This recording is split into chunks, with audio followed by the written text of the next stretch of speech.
wanted me to include one of my children, and I only have one child. Her name is Abby, and she's here.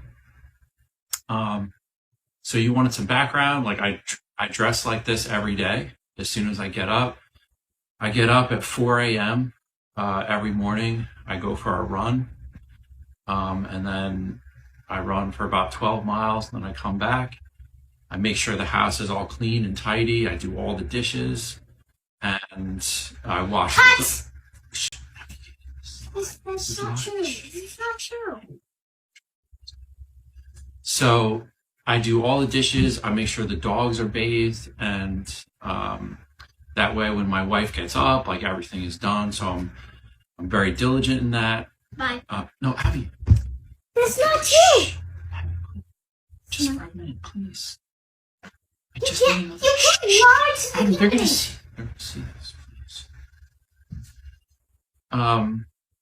So you asked about my diet.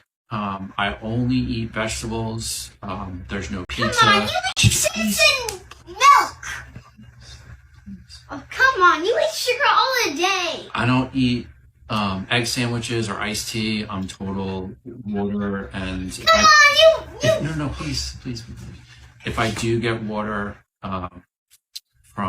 if I do get an order from the deli, I just get water in like a veggie wrap or something. You asked how I met my wife. I was a center fielder for the New York Yankees, and I was playing, and one day